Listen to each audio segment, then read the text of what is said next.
GB Telma, des actualités uniques, dynamiques et renversantes dans le journal TV.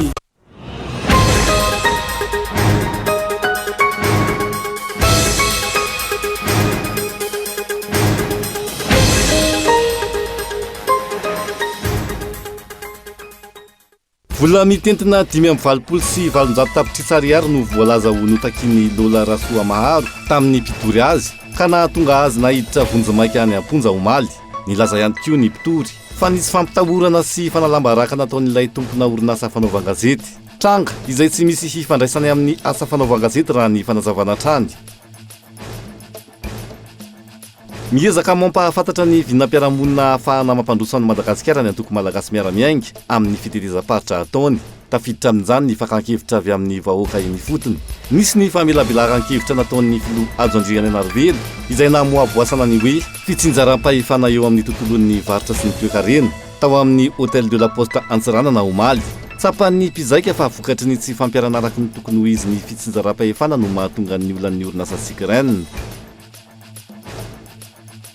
Any ivelany, mihamafy amin'izao fotoana ny hetsika an-dalambe ataon'ireo mponina manohitra ny fanavoazan-drafitra ny fitsarana any Tel Aviv, tanàna iray ao Israel. Manoloana izany, miantso ny fampitsarana ny hetsika ny alalan'ny fampiatona ny fanavoazan-drafitra ny ministry ny fiarovam-pirenena Israeliana. Ary avy hatrany ary ny andinindinindreo.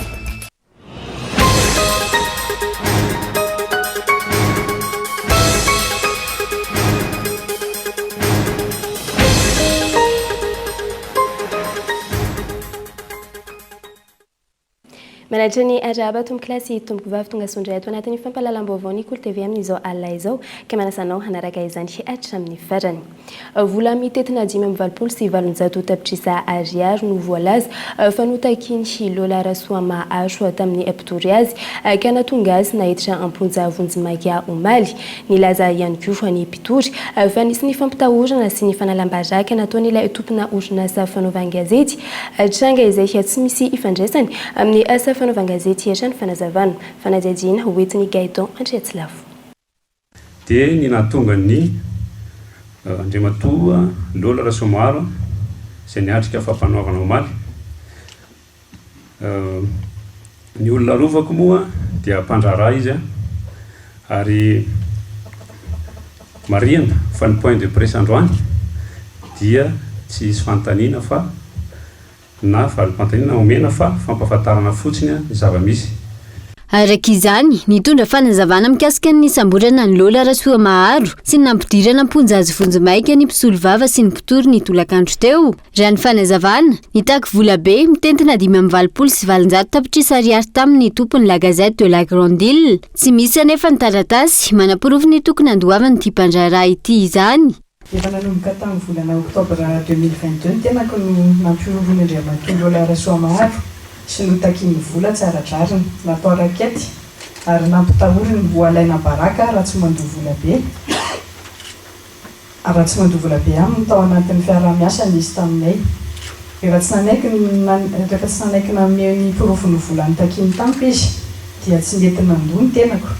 Mifeno grafity ampoliny, misy ny anarako, feno fanalam-baraka sy ompany indrindrina manakaiky ny toerana misy ny fonenako sy ny lalana fandehanako andavanandro tamin'ny volana febroary teo. Tebiteby andro aman'alina izao sy ny vady aman-janako ary voatery ny ala kely teto Antananarivo mihitsy aza. Notapenako ireo soratra miisa 700 misy ny anarako fa nitoy andro aman'alina ny menasy ny harcèlement moral nambava sy antsoratra sy fitakiana vola natao tamiko. Ny alarobilasa teo raha ny fanazavana trany, niverina indray le grafity marobe nisy ny anaran'ity mpandraharaha ity, ny ampy fampitahorana sy fanalambaraka. Ireo grafity ireo izay nitombisa ihany koa. Matahotra ho an'ny aiko sy ho an'ny vady aman-janako ao amin'ny dingana manaraka izay ho raisin'ny Andriamatoa Lola Rasoamaharo satria ny grafity dia nitombisa lasa maherin'ny 500. Voatery ny tenako nametraka fitoriana mba ho fitandrovako ny tenako sy ny fianakavianako satria miantra manena ary tena tsy zakako tsony ny zavatra natao ahy. Ny fitoriana napetrako dia ireto daholo ny pirofo fa mbola eo am-panatanterahana ny asa ny fitsarana ko tsy afaka omeko anareo. Tsy famelabelarana momban'izay zany ny atao eto fa fanomezana vaovao fotsiny. Azoko lazaina dia izao sy ny fianakaviako dia misaotra ampitandro amin'ny filaminana sy ny fitsarana nanao ny asany. Matoky tanteraka ao ny fitsarana izay loko fa madio sy mangarara tanteraka amin'ny fanoizana miasana mba ahitana ny tena marina. Adon'olona tsotra privé zao zavatra izao ary ny anton'ny fitoriako dia tentative d'extorsion de fonds, menace, diffamation, injure et complicité. Misaotra koa ireo olona koatra ny fianakaviako nampahiray satria miaina toy izao mahazo ahy izao vokatry ny herisetra taony Andriamatoa Lola Rasoahamary taminy. Ho fitandronany ihany sy ny fianakaviany nampiditra ny raharaha teny amin'ny fitsarany ilay mpandraraha izay nanamafy fa tsy misy idirany ny asa fanaovan-gazety izany. Vokatra izay nahitra ponja vonjimaiky Lola Rasoahamary omaly miampy olona iray hafa andrasana ny mety ho toyiny. Lafim-baovao hafa kosa indray miezaka mampafantatra ny vinam-piarahamonina ahafahana mampandroso ny Madagasikara ny antoko malagasy miara-miainga amin'ny fitetezam-paritra ataony tafiditra amin'izany ny afankakevitra ny anivanivahoaka eny fotony misy ihany koa ny famelabelaran-kevitra ataony haflohany antoko Adzo Andriananarivelo izay namoaboasany hoe fitsinjaram-pahefana eny amin'ny tontolon'ny vatra sy ny atoekarena hatany Antsiranana omaly fanampanazavana hoetiny Antsiranana. Resy lahatra ny mpizaika niatrika ny famelabelaran-kevitra no karakaraina antoko MMM na malagasy miara-miainga fa lalagna tokana mankany amin'ny fampandrosoana ny fametrahana ny fitsinjaram-pahefana izay tsy atao kisarantsarana na fampanantenana toy ny iainana ankehitriny fa ho tegna ampiariny tokoa.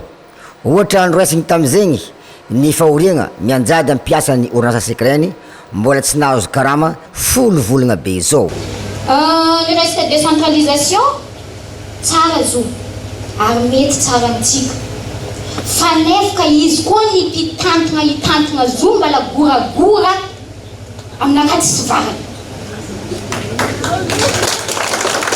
satria raha zegny miatra aminay zao fotoana olo baka ino tondra sekreny olo baka ino tondra firenenantsika ty baka aminay eto nefa zay mbala jusqu'à maintenant zova mazo zay ahany mitsoany amizay mahina finaka zany kanetsika andeha lekôly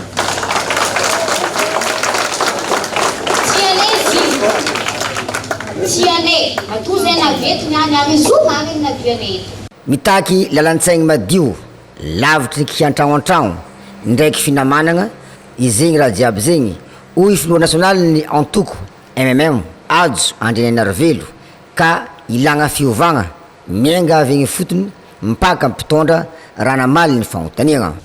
Fa ny adevitra tokony atao dia ahoana natao ampandeha sekrena afa sekrena mandohan'ireo karamindreo androany rapitso ary rafaka pitso fa tsy hoe aloha fotsiny aloha le androany dia ho avy zay mpanao politika hiteny aminareo hoe firy le ariary eo 1 milliard ho avy propagande tiany 1 milliard dia vidia fidana ao anay vidio zahay vita propagande dia tsy manay karamandray aloha enim-bolana ray taona fito volana dia misy propagande hafa andray dia ahoana mila karamandray dia ameny zay hoe tena vahaolana ozytsika tsy zay ny vahaolana fa ny vahaolana ny hoe ahoana ny ampandehan'io mba tsy hitavandra amin'ny mpanao politika na fanjakana intsony fa afaka mampiodina azy sy mampandeha anazy zay le fitsinjaram-pahefana ary fahefana amin'izany meo an'le olona zay mahatapaka azy eny fotony tsy zava-baovao akory amin'ny antoko MMM ny fitsinjaram-pahefana ary zay no antony izy raha nitraikefany zary apetrany ho foto-kevitra ataony vinam-piarahamoniny ialagna amin'ny fiamorana. Ary aminay toe-tsaina an'izany fitsinjaram-pahefana zany dia miankina fandraisana andraikitra sy fanajana ny maha-olona tsy mandeha ny fitsinjaram-pahefana raha ohatra tsika tsy mahatsapa an'izany manana andraikitra sy tompona andraikitra fa indrindra ny mpitatana dia mahatsapa hoe manana andraikitra reo olondreo ary ajainy amin'ny andraikitra misy azy tsirairay avy na io voatendry na io voafidy zay no fahatsika manova zay ny ampiova ny fiainantsika tsirairay avy ety fotony satria nomenantsika ny fahefana hoe tsika mampandroso ary ananantsika mifahaizana mampandroso an'izany fitsinjaram-pahefana zany zay tamin'ny be tanàna ny ainan'izany ary rehefa mahazo le izy nahazo vola fa matsimbola reny dia nenay ny zahanay atao dia loleo tanàna foana no alaina lasa nisy nay nanao soudure lasa nanao maçon na zavatra maro samihafa dia ny vola zay mivoaka amin'le faritra na tonga amin'le faritra dia mba lanina eo amin'le faritra zay koa fitantanana firenena amin'ny ankapobeny zay volindranotsika sy toka eto Madagasikara tokony lanina eto Madagasikara fahatsilaninana amin'ny toerakafa na anakaramana olona hafa miaingy zay amin'ny fanomanana sy fahaizana manao a ho an'indrindra ho an'ilay ho antsika taloha zay mianatra an'io a ny hoe tsika ny mandray anjara sy mandray andraikitra be da be ao anatin'ny fampandrosoana ny firenena. Nagnaradian'ny filoha nasionaly ny antoko Andriana Narvelo ireo lomboafidy maro sy ny mpikatroka eo anivon'ny bureau politika ary ny aveto antoerana. Vaovao mahakasika ny finoana kosa indray mila mampifandray ny finoana amin'ny asany kristiana mila fiomanana ny Pâques ho an'ny mpino vanim-potoana handiniana ny famonjena izay mifototra indrindra amin'ny azo fijaliana izao. Mila miavao arapanay sy mivelona amin'ny finoana ny kristiana amin'izao fahatongavan'ny Pâques izao hoy Monseigneur Marc Benjamin Jamarson archevêque ny diocèse ny Antsiranana nandritra ny fivainana masina tany amin'ny La Montagne de Francis ny maraina teo. Kolo Antsiranana atrany no mitondra ny fanadihadiana amintsika. Mila miavao ara-pagnahy sy mivelogno finoana ny kristiana amin'izao fahatongavan'ny Pâques izao. Io no teny nambarany Monseigneur Marc Benjamin Jamarson archevêque ny diocèse ny Antsiranana nandritra ny fivanianana masina teto La Montagne de Français nio maraina io. Nambarany raha teo fa managna didy sy andraikitra magnoloana ny raharam-pirenena ny mpino kristiana. Ao anatin'ny vandim-potoanan'ny karemy isika, maro ny kivy amin'ny fiainana, maro ny zavatra zay mahavery fanahy-mbola velona ho isika teo, ka mila fanantenana, ka ny finoana ibanjinina ao amin'ny Jesosy nandresy ny fahafatesana amin'ny lakroa no mitondra fanantenana, mitondra engavao, mitondra angovo hoentina miatrika ny fiainana i Jesosy nandresy. Ka raha miara-maty amin'ny Jesosy amin'ny fahotana sika dia miara-mitsangana aminy. Ka inona moa ny dikan'izay? Lay fahotana sy inona fa lay fahotana mikiky ny fiainansika, io risoriso, io fitapitaka, io lainga, io sy fampazakana ny rariny sy ny isiny io lay manapotika ny fiainansika.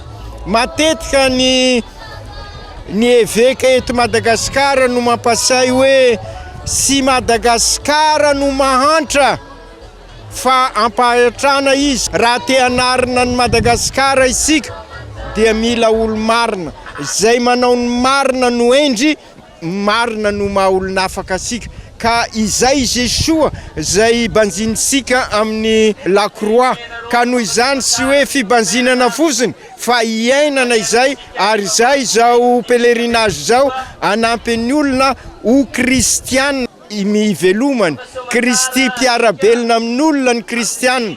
Zay ny dikany hoe EOV, Église olona velona, velona ny finoana, ka miombona ho Église, ho fianakaviana ary miara-dalana, zany hoe miroso atrano amin'izay fandrosoana andrandraina zay, fandrosoana amin'ny lafiny rehetrarehetra, amin'ny fiainana manontolo, amin'ny maha-olona manontolo sy amin'ny olon-drehetra, ka hitondra sika amin'ny fiadanana, hitondra sika amin'ny tena fiombonana, amin'ny tena fihavanana, sy lay fihavanana ateriko alao fa lay fihavanana sady kristiana no malagasy, ka aprindra ny fiarahamonina ao amin'ny Kristy zay, Kristy mpampiavana antsika ary ampiombona antsika. Ary zay ny Pâques fandalovana miala amin'ny fiainana tsy zarizary ka miditra amin'ny fiainam-baovao. Ka ny kristiana zany hitondra n'izay fanantenana izay eo amin'ny mpiarabelona, ny kristiana no Kristy mpiarabelona amin'olona. Nitombo tamin'ity taona ty ny kristiana katolika nandray anjara tamin'ny fivanianana masina izay mahery ny 3 alina. Vaovao mahakasika ny fivoarany valanaretina Covid-19 kosa indray nanomboka ny hafa 17 hatramin'ny 4 martsa 2024 lasa teo miisa 40 ireo atranga vaovao tamin'ny fitiliana miisa 7.7 natao manerana ny nosy rano ao anatin'ny forme grave ary tsy misy kosa ny ainana fohy raha ny antotanisana avoaka ny ministera ny fahasalamam-bahoaka mitotaly 7 ankehitriny ireo marary ny Covid-19 eto amintsika ka mbola manaraka fitsaboana izay mitsinjara amin'ny faritra 5 eto Madagasikara ka ny 3 eto amin'ny faritra Analamanga ny iray ao Diana ny 12 ao Vakinakaratra ny iray ao Matsiatra Ambony ary ny iray hafa kosa ao Androy raha tsy ahivina mitotaly 7 sy 7 sy enina ireo voamarina fa mitondra ny tsy mikaretina Covid-19 teto Madagasikara tamin'ny fitiliana miisa 7 sy 7 sy 7 sy 2 sy 10 natao manerana ny nosy miisa 5 sy 5 sy 9 sy 9 ireo sitrana somatsara raha 4 sy 7 sy 10 izany hoe 2 faingo sy 100 kosa ireo laviny valanaretina Covid-19 teto amintsika. Lafim-baovao hafa kosa indray nahitana fiakatra ny vidiny ofy any amin'ny faritra Vakinakaratra raha ny fanadihadiana natao tamin'ireo tantsapam-boly any an-toerana raha tsy ihany koa ny kalitaon'ny vokatra tamin'ny taona ity raha ampitahana tamin'ny taondaza antony izany ny falafosan'ny zezika izay tsy maintsy ampiasain'ireo mpamboly amin'ny fambolena eo ihany koa ny faratsy ny lalana izay miteraka fiatraikany sy fatsy antoka ho an'ireo hampitatitra ny vokatra fanampanazavana. Maro ireo karazana ovy ambolena ireo tatsaha izay vokatra avy eto amin'ny faritra Vakinakaratra ary ahondrana mankany amin'ireo faritra hafa eto Madagasikara. Raha ny fanadihadiana natao tamin'ireo tatsapamokatra no sady mivarotra ny vokatra ny eto Tsena Sabotsy Antsirabe dia marobe ireo olana sedrain'izy ireo amin'ny lafiny fambolena sy ny famokarana ny ovy. Anisan'izany ohatra ny falafosan'ny zezim-bazaha izay tena mampitarain'ireo tatsaha amin'izao vanim-potoana izao. Eo ihany koa ny faratsy lalana izay hitateran'ireo vokatra. Noho izay tsy fahampiany entimanana ahafahana mamokatra izay dia ratsy ny kalitaon'ny vokatra tamin'ity taona ity. Kalitao aloha tamin'ity taona ity somary majinijinika ny ovy satria ny antony lafo loatra zany le zezim-bazaha famokarana dia ohatrany hoe miaina le namokarana le ovy dia tsy dia mivoaka vaventy tsara tsony le izy dia somary miaina kely zany ny kalitao aloha raha oharina tamin'ny hoe zezim-bazaha tamin'ny mbola moramora sy ny ohatry zany satria ny zezika io tamin'ny 2 taona lasa 3 taona lasa mbola tany amin'ny 10 000 francs ny kilao amin'izao nefa efa mahita 30 000 francs ny kilao io zany ny tena olana be. Ny faharoa ny resaka lalana fahatelo lasa ambany zany le vidin'entana satria ambony loatra le dépense dia lasa ambany le vidin'entana. Io zany raha hoe misy fijerena kely le vidina zezim-bazaha dia mety ho tsara le vidin'ovy. Ao anaty taona iray misy mamokatra 10 tonnes na 8 tonnes nefa lasa 4 tonnes izy noho le antony satria raha navidy zezika folo gony izy teo dia mety lasa 5 gony sisa dia miaina be le vokatra. Dia raha tsy le zezim-bazaha mihitsy zany ny tena hoe sina fijerena akaiky dia tena tsy hita izay tena ampitomba le vokatra ho an'ny ovy manokana. Noho ireo olana rehetra ireo amin'ny lafiny fambolena sy ny famokarana ny ovy dia nahitana fiakarana ihany koa ny vidiny manodidina ny 2 ariary ny 1 kilao amin'izao fotoana izao eto Tsena Sabotsy Antsirabe raha toa ka 500 izany teo aloha. Ny aina araka izany ireo mpanjifa raha ny fanadihadiana natao. Bandy akama zao ny karazana ovy misy dia meva izay zao tena betsaka amin'izao dia mividy niakatrakatra kely izy satria izay vitsy le vokatra dia niakatrakatra le vidy le fanendy izay le meva izay.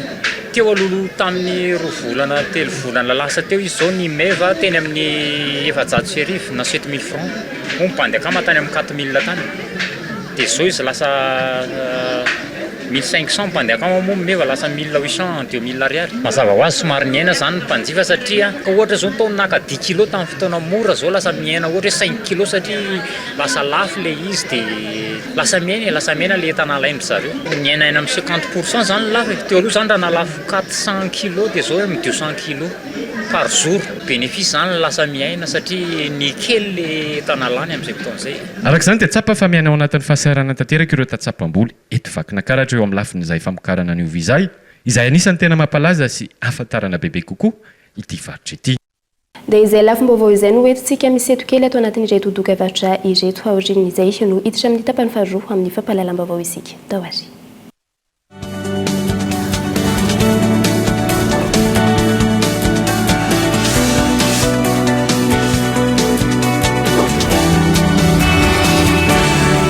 Funday kadu smartphone vaovao be S Prime finday raitra ifandraisanao maharitra amin'ireo akaiky anao amin'ny vidiny 399 000 ariary. Misy fihenam-bidy koa amin'ny finday iFil Prime, FM Prime sy ny Mifi 4G. Tonga vahaingana any amin'ny Telma Shop anjifan'ilay ho anao. Telma, safidiky numéro 1 malagasy.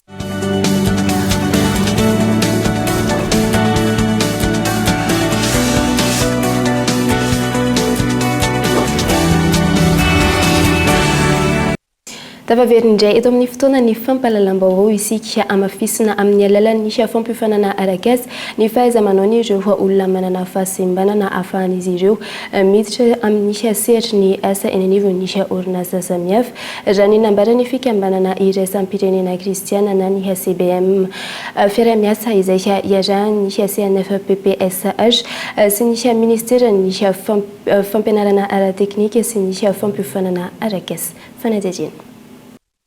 Mbola vitsy ny olona manana fahasembanana manana asa sahaza sy tafiditra amin'ny orinasa ara-dalàna eto amintsika amin'ny mahamitovy zo ny olona rehetra tokony ho afaka misitraka ny asa rehetra sahaza ny olona manana fahasembanana hoy ny fikambanana iraisam-pirenena kristiana na ny CBM. Antony mahatonga azy ireo anamafy anome fampiofanana arakasa ary ampitombo ireo olona misitraka izany amin'izao fotoana.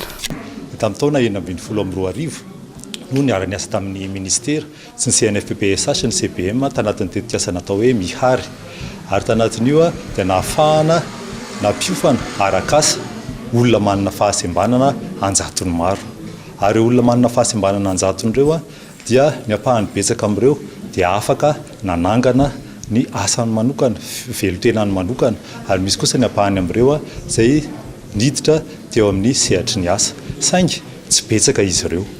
Izay nahatonga ny andiany faharoa tamin'ny tetikasa mihary izay nanomboka tamin'ny taona 2012 ifarana amin'ny taona 2012 ity izay naompana misy kokoa tamin'ny fampananana asa ny olona manana fahasembanana. Ahafahan'ireo olona manana fahasembanana misitraka avy hatrany asa sahaza azy aorian'ny fampiofanana. Isy ihany koa ny fanentanana ataon'ny CBM sy ny ministera ny fampianarana teknika sy ny faniofanana arakasa ny amin'ny fomba fiasa miaraka amin'ireo olona manana fahasembanana sy ny toerana sahaza azy ireo. Ila entanina ihany koa nefa ireo toeram-piasana mba ahafahany mandray resilahatra mandray ny olona manana fahasembanana fa ny olona manana fahasembanana dia mitovy zo amin'ny olona tsy manana fahasembanana manana zo fototra amin'izany hoe misitraka asa sahaza izany fa tsy vitan'ny fanentanana ihany nefa ny zavatra fa misy fifanomezan-tanana eo amin'ny lafiny teknika eo amin'ny lafiny fotodrafitrasa eo amin'ny lafiny ihany koa fahaiza-manao ho an'ireny orinasa vonona ny andray satria raha vonona izy kanefa ny toeram-piasana tsy afaka mandray olona manana fahasembanana dia misy torohevitra ara-teknika izay afaka hoentin'ny CBM global amin'izay fotoana izay hoe ohatran'izao ny toeram-piasana sahaza ny olona manana fahasembanana ary ohatran'izao ihany koa ny fanentanana sy ny fampiofanana an'ireo mpiara-miasa sy ireo tompon'andraikitra eo toerana hoe ohatran'izao ny fiara-miasa miaraka amin'ny olona manana fahasembanana. Ankoatra ny fampiofanana arakasa, isy ihany koa ny fampitaovana ireo olona manana fahasembanana izay mila izany manokana mifandraika amin'ny asa hosahaniny. Totosandroany ny fifanaovantsony mpiara-miasa ny ministera ny fampianarana ara-teknika sy ny fanofanana arakasa sy ny CBM na ny Global Disability Inclusion. Malalaka ny sehatry ny informatika sy ny web amin'izao fotoana ary ahafahana mahazo asa ho an'ny tanora maro ilaina ary zava-dehibe manoloana izany ny fianarana sy ny fiofanana izay miankina amin'ny fahavononana sy ny fahaiza-manao ny tanora tsirairay avy. Fanajadiana hoentin'ny Danila Minorso. Misintona ary manome asa ho an'ny tanora maro amin'izao fotoana ny fampiasana ireo teknôlôjia vaovao sy ny nomerika. Ireo izay nahavita fiofanana mahakasika izany matetika no manana fahafahana hikirakira ny nomerika sy fandray amin'ny any ivelany amin'izay asa ho tanterahiny. Ho an'ity renim-pianakaviana ity ohatra no ny fiofanana nataony no nahafahany manana asa nampinany ao an-tokantranony amin'izao fotoana. Dia tsy vitany rédaction web fotsiny ataoko amin'izao fa mbola nahita client koa za amin'izao Maurice dia ina ny ataoko manao trad d'adaptation. Tena hoe le série le ohatra mandeha amin'ny Hollywood A plus reny dia tonga avy le izy na en anglais na amin'ny teny zareo dia ny ataony zany tsy vitany hoe mitraduire fotsiny fa miadapte an'le ina moa le dialogue par rapport amin'le zavatra ataon'le olona. dia tegna agnisan'ny magnampy be satria za zao mère au foyer dia magnampy amin'ny revenu satria épisode raika zao 50 000 ariary nefa ny 20 minutes ake épisode raika dia plus tu en fais dia plus ianao mahazo vola tsisy hoe tsisy heure zany hoe mila miditra amin'ny 7 mirava amin'ny 10 fa za zao mampatory zaza eny za dia mavita ohatra hoe atsasaka épisode dia livreko iny dia fanaraka fotsiny zay rehefa vita correction dia payeny zareo dia tegna magnampy be ho an'ay le maman mère au foyer nefa mbola tsy afaka miasa nefa te hagnampy amin'ny fitadiavam-bola an-dragno. Informatika no fianarana noratoviny saingy tsy mifanaraka amin'izany ny asa ataony ankehitriny. Informatika mihitsy nataoko fa vao azoko zany diplômako dia aveo za bevoka dia tsy afaka vitako any stage koa fa rehefa anao zany avy niteraka 6 mois après anao vao andeha tady asa ny olona eo misy nouveau diplômé dia matetika zareo zany tsy mbola mandray dia ozy ka aloha zany anao zavatra afaka tadiavam-bola dia nanao formation fa za io mieritreritra mbola na formation professionnelle anamafy kokoa le anako dia hiasa en entreprise en tant que développeur amin'izay. Malalaka ny momba ny informatika sy ny web amin'izao fotoana antony tsy dia mankafy izany loatra ny any ivelany ka eto Madagasikara ny ankamaroan'ireo orinasa vahiny no mitady olona mafehy ilay asa araka ny filan'ny orinasa tsirairay avy. Mbola vitsy anefa raha ny fanazavana ireo tanora mafehy izany ka antony mahazava-dehibe ny fampiofanana. Manoro lalana zany toro lalana ho an'ny tanora zany dia fampirisihana azy hiditra amin'ilay domaine satria tsy azo ialana le izy dia ho an'ny olona efa miasa sy ho an'ny olona mbola tsy miasa ihany koa dia misy toro lalana momba ny asa zany rehefa avy eo hoe inona ny asa azo atao ao anaty internet ao dia le izy asa tsy dia sarotra nefa azahoam-bola dia tsy fisinasa koa moa zao manahirana be dia zay ny antony anaovana ity conférence ity maimaim-poana le izy dia misy intelo izy ity isa-taona zany. Ankoatra ny informatika sy ny web mafehy tontolo hafa ihany koa ny ankamaroan'ny tanora malagasy amin'izao fotoana isan'izany ohatra ny robotika ary efa maro ireo tanora malagasy nandrobaka ny amboara tamin'ireo fifaninanana iraisam-pirenena isan-karazany mikasika izany. Eo amin'ny maresaka iraisam-pirenena kosa indray mihamafy amin'izao fotoana ny hetsika an-dalambe ataon'ireo mponina manoatra ny siafana voazan-drafitra ny fitsarana any Tel Aviv fatra iray ao Israel manoloana izay manao antso amin'ny fampitsarana ny hetsika amin'ny alalan'ny fampiatona ny siafana voazan-drafitra ny ministry ny fiarovam-pirenena any Israel fanampanazavana eo amin'ny sariny France 24. 12 herinandro ny sesy olona manodidina ny roa hetsy indray Omaliala no naneho ny fanoherana an-dalambe tao Tel Aviv tanàna iray ao Israel no ny fikasan'ny Benjamin Netanyahu praministra israeliana nanova sy hanavao ny rafi-pitsarana ao an-toerana ity faran'izay miziriziry amin'ny heviny na eo aza ny antso ataon'ireo mponina indrindra ireo olona akaiky azy tahaka ny ministry ny fiarovam-pirenena Yoav Gallant izay mangataka ny tsara ny fihetsiketsehana ataon'ireo mponina ary koa mitaky ny fampiatona ny fametrana ny fanavaozan-drafitra ny fitsarana ao anatin'ny iray volana tanjona ho an'ity ministra ity ny siny ny filaminana ao an-toerana. Dia izay indray tompoko kilasy tompoko vavy no azonay natolotra taminao tamin'ity alina ity angasitrananao tany tokantrano tany nanaraka izany hatramin'ny farany veloma tompoko.